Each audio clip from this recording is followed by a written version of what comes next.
Alright, so today's video is on how to tell when watermelon is ripe. So basically, I have a few watermelons out here. They're all in various stages. This one right here was the first watermelon to set out of all of the fruits that I have on my Illinois vines right now. So just take a dive into here.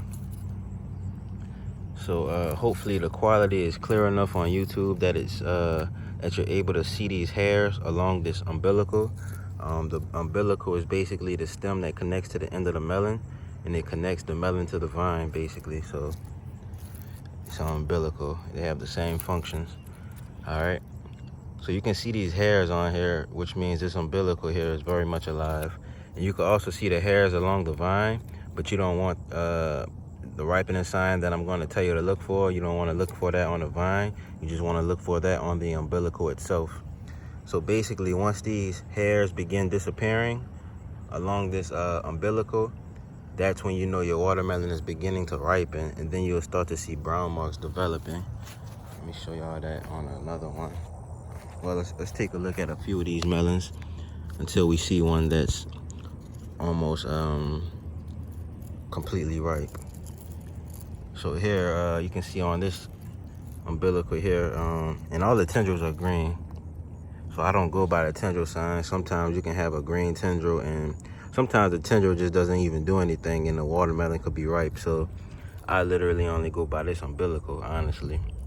You can see it's very much still alive, which means it's still pumping nutrients through it, still pumping water through it, which is what keeps these hairs alive here. You can see browning starting to form on there though. Now there was many more hairs on here, so they're beginning to thin out, which means it's beginning to ripen. But that little browning there, that's a good sign that this watermelon is well on its way to ripening. It's most likely reached its full size, and if it hasn't, it will soon. Let's check this one. Here's a very different shape of the Illinois red-seeded watermelon. This is a very unique variety. Some are round. You can see this one is a round blocky shape with a small gourd type neck. So we look at the umbilical on here. This one has many more hairs than the previous fruits I have shown, which basically means this one is still developing. The tendril here kind of fell off, but half of it is still there, and essentially it's still green, so I could assume that this is still taking in water. The tendril itself signifies that the watermelon is still intaking water and developing in size. So the tendril basically coincides with water intake, and that umbilical coincides with nutrient intake.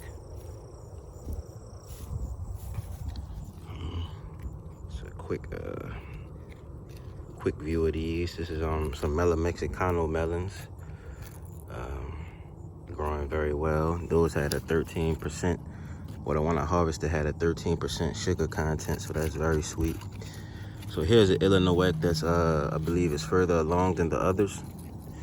You can see that the umbilical, the hairs on there are very scarce. There's not many at all.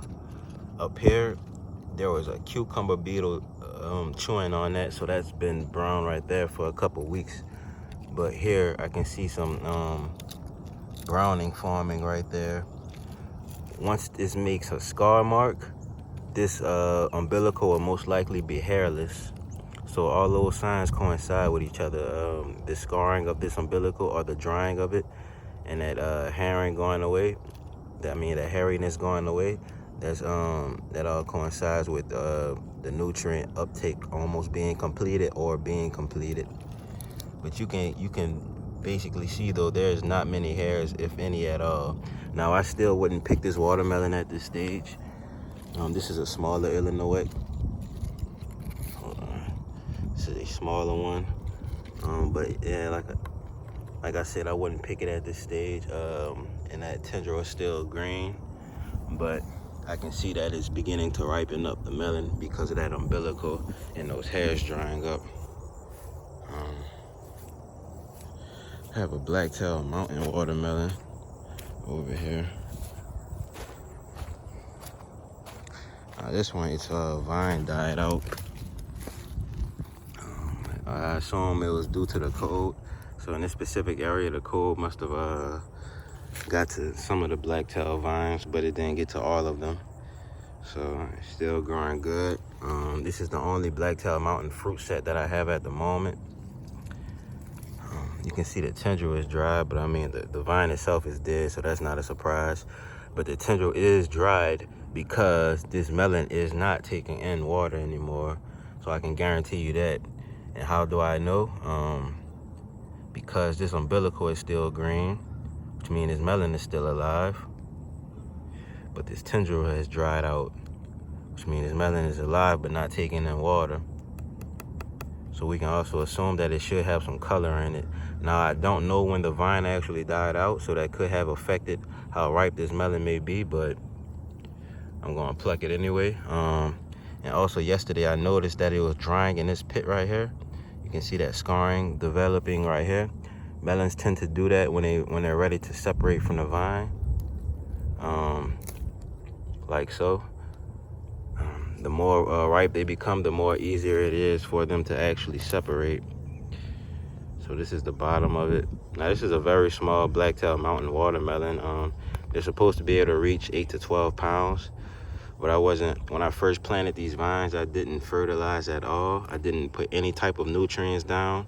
And I also wasn't watering. I didn't start watering until about 2 weeks ago. So I started watering a couple months after they were growing. So I actually started watering once I started seeing fruit sets, which is something you shouldn't do. You should water once you get these vines in the ground, once you get your seeds in the ground, all the way up until that umbilical starts drying out and those hairs start basically once this umbilical starts becoming hairless, you want to start pulling that water. Either that or you go by that tendril sign. When that tendril starts drying, you start pulling back that water.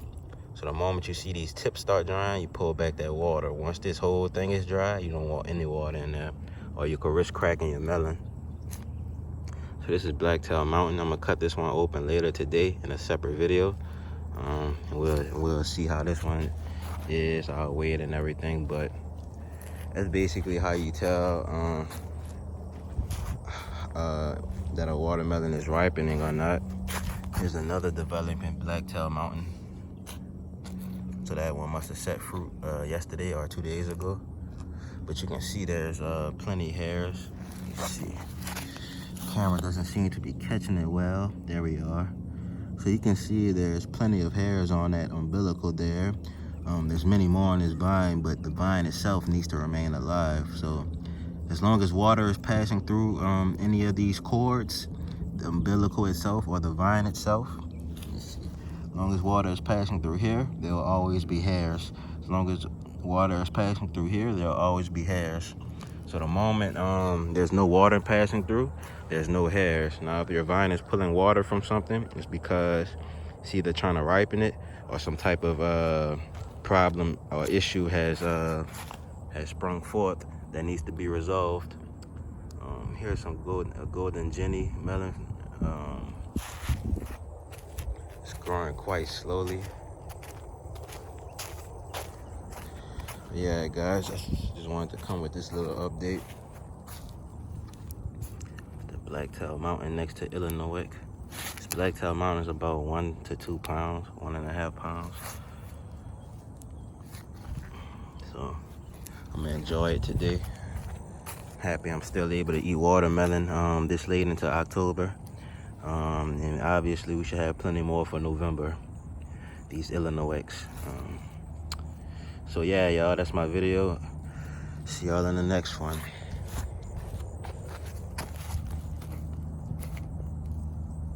Also, I just finished building a greenhouse. I'm gonna do another update video. I forgot to update y'all on that.